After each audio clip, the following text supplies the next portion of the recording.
Welcome to Faculty Focus, the podcast of the Faculty of Pharmaceutical, Biomedical and Veterinary Sciences of the University of Antwerp. Live from our annual Faculty Research Day, where we highlight the research of our professors and PhD researchers. I am Teun. And I am Marleen. And our next guest is PhD researcher Arthur Steegmans. He's working at NatuRAPT, that's Natural Products and Food Research and Analysis, Pharmaceutical Technology at the University of Antwerp. Welcome, Arthur. Thank you. Thank you very much.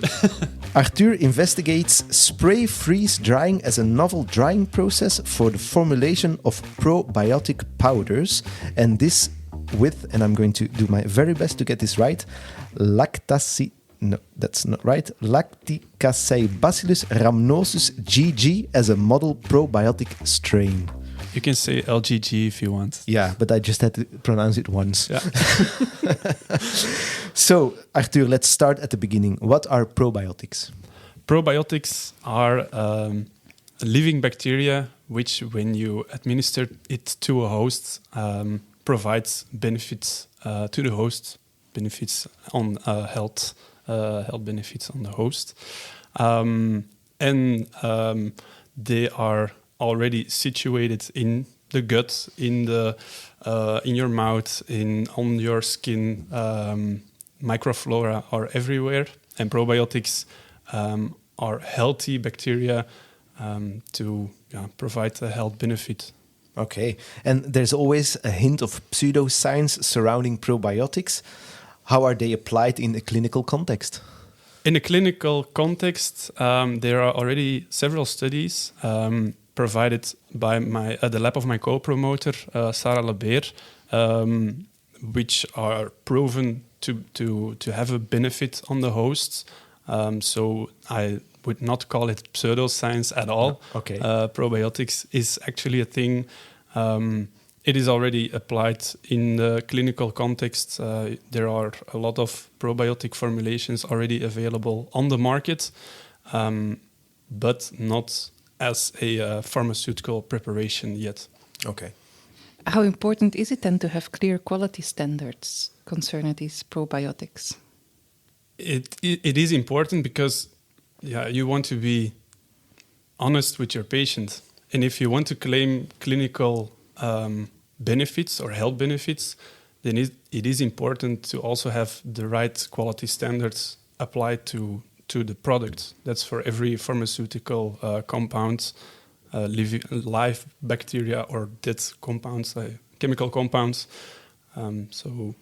Yeah, and you're working with live bacteria. I'm going to try it as well. The Lacticaseibacillus rhamnosus, right? What were the reasons to choose this bacterium? LGG. I'm not going to repeat the scientific name again, but LGG is one of the model strains probiotics already in use. I think there is already one commercial preparation available for children, actually, but it is a strain. Nice to use because it is more robust than wild types. It is a wild type, but a more robust wild type. And the proof of concept is nice to prove it on a model strain type of bacterium. Now my research work already involves other strains as well, but I didn't want to go in depth in my presentation. But I'm also using other strains as well. Okay. Wild types isolated from clinical, I would not say patients, volunteers. And I'm also implying this in my research work already. Okay. And you have spray drying, freeze drying, and you combined them into spray freeze drying. What are the advantages of merging these two techniques? The advantage is that you have the gentle drying process of a freeze drying process, which is a principle of sublimation process. But you have a loose powder in the end, which is a big advantage in spray drying. Freeze drying is is the state-of-the-art technique currently used, but the milling process is required after freeze drying, because the end product of a conventional freeze drying process is actually a freeze dried cake rather than a loose powder. So that it's more processing steps before you have an end product. And that's the benefit of spray freeze drying. That is that you have everything combined, both of the advantages of spray drying and freeze drying in one process. Okay. And when this technique is fully developed, how can it be applied?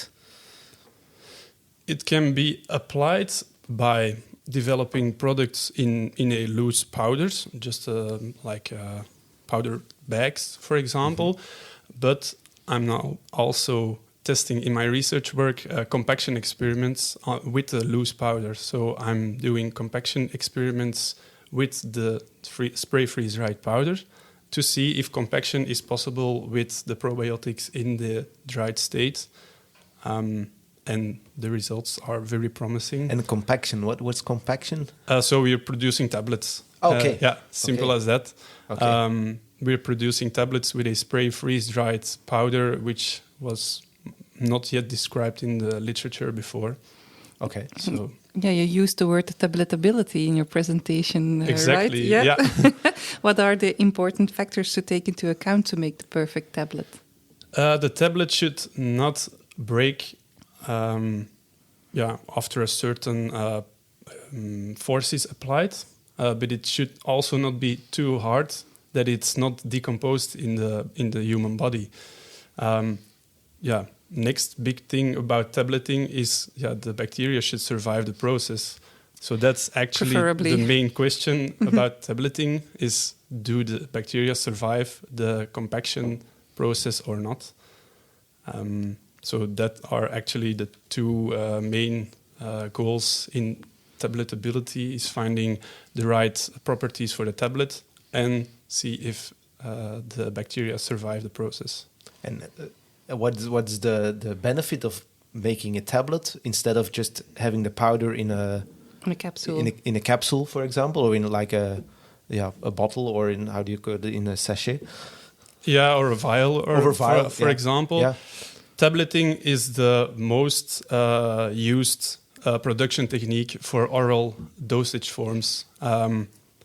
Filling the powder in capsules is also possible, but it is a more critical process than tableting. Tableting is a very robust process. Most of the manufacturing sites in pharmaceutical industry are equipped with already tableting production lines. Yeah. So it would be nice to have a proof of concept designed for what is actually available in the industry. Yeah.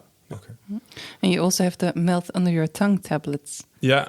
These are also the lyophilized tablets, like Motilium, for example. These are actually tablets which are also produced with a freeze-drying technique. So they are freeze-dried already in the aluminum packaging. Okay, that's why they look so funny. Yeah. And that is also a very, very critical process. Okay. So we eliminate the criticalities of the freeze-drying, and we make a bulk product with the spray freeze-drying, which is suitable for multiple further processing techniques. Okay. Yeah. Okay. Very interesting, yes. Yeah. So your spray freeze-drying has a lot of steps in the protocol. Was there a specific step you really had to fight to figure it out?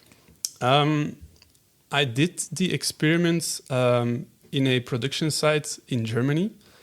So I got to this partner via my previous experience on my previous job.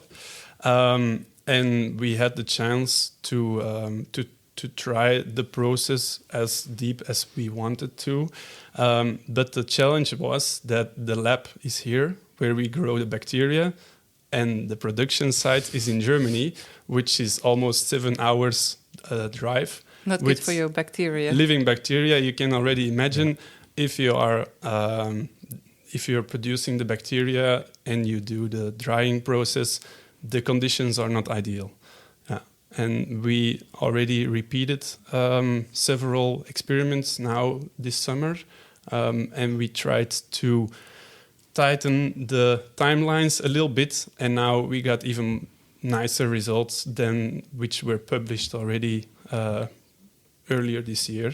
But if we would have the production site here in Antwerp, then we could optimize the production. So it's just a logistical problem. Yeah. Okay. Because we work with living cells, and yeah. they like to be in the water, but in an aqueous environment, but not for too long, because then they die. And that's the reason why we dry it. Yeah. So, Okay. Is there some other technique you use in your PhD? Yeah, so I'm now focusing for this day on spray freeze drying because it's a relatively novel technique. But I'm also investigated spray drying and optimizing spray drying as another drying technique because we have a lab scale spray dryer at Campus Groenenborger, which is comparable to what is also equipped in several pilot scale manufacturing sites. So it is really nice to compare different drying techniques and see one-on-one what are the benefits and which technique is suitable for what end product we are looking for. And it's closer than Germany. That's a fact. And for me, Arthur, your research sounds super technical. What especially interests you about the technical side of things? Yes, interesting question. Thanks for that. Actually, I graduated in 2019, and in pharmaceutical care, and I started my career at Pfizer in Puurs in manufacturing environment, which is a little bit atypical if you study pharmaceutical care.